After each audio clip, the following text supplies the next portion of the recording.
Assalamualaikum warahmatullahi wabarakatuh. Perkenalkan, nama saya Siti Nur Fadila. Saya dari kelas A2 Manajemen Prodi Manajemen. Di sini saya akan menanggapi pertanyaan Bapak pada sesi pertemuan ke-13 kuliah online sesuai dengan pengetahuan saya. Sebelum itu, saya akan membahas sedikit tentang COVID-19. COVID-19 atau biasa disebut dengan virus corona merupakan virus yang menyerang organ pernapasan. Virus tersebut tidak hanya menyerang negara kita, namun juga menyerang semua negara yang ada di dunia. Oleh karena itu, pemerintah Indonesia menerapkan kebijakan menjaga jarak baik secara fisik, yang biasa disebut dengan physical distancing, maupun sosial, yang biasa disebut dengan social distancing. Bahkan pemerintah juga melakukan lockdown atau karantina wilayah guna menghambat penyebaran virus COVID-19. Dampak yang ditimbulkan sendiri cukup besar. Di antara dampak yang ditimbulkan terdapat dua dampak, yaitu dampak negatif dan dampak positif. Salah satu contoh dampak negatif yang dirasakan hampir seluruh masyarakat adalah kondisi perekonomian yang menurun. Hal tersebut terjadi karena industri bisnis ikut terdampak pandemi tersebut. Akibatnya, banyak karyawan yang terpaksa di PHK, dan hal tersebut menambah tingkat pengangguran yang ada di Indonesia. Kemudian ada dampak positif yang ditimbulkan saat pandemi. Salah satu contohnya yaitu meningkatnya kesadaran masyarakat akan hidup bersih dan sehat.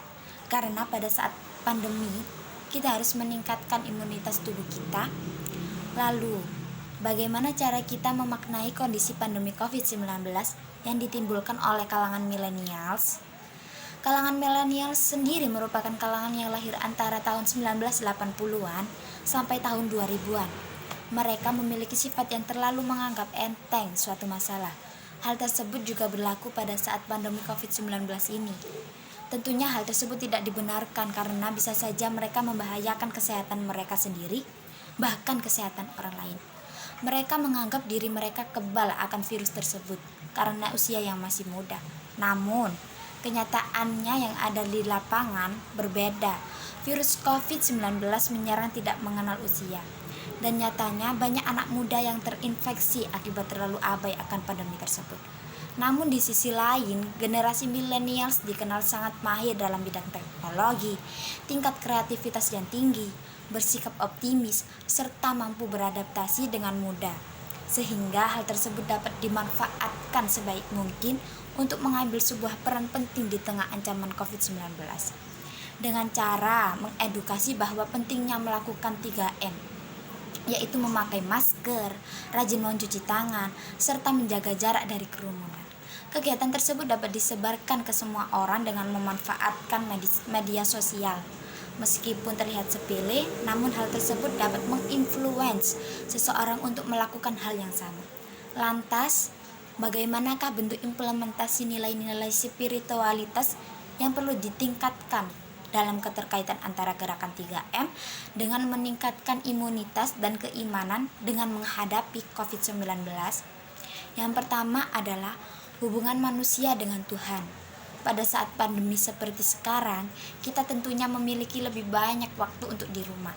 Seharusnya hal tersebut dimanfaatkan untuk lebih dekat pada Tuhan dengan memperbanyak ibadah serta selalu meminta perlindungan pada Tuhan kita.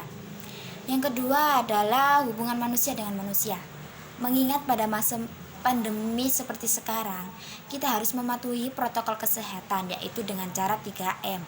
Tentunya dengan adanya hal tersebut, kita tidak bisa berkomunikasi secara langsung kepada teman dan kerabat.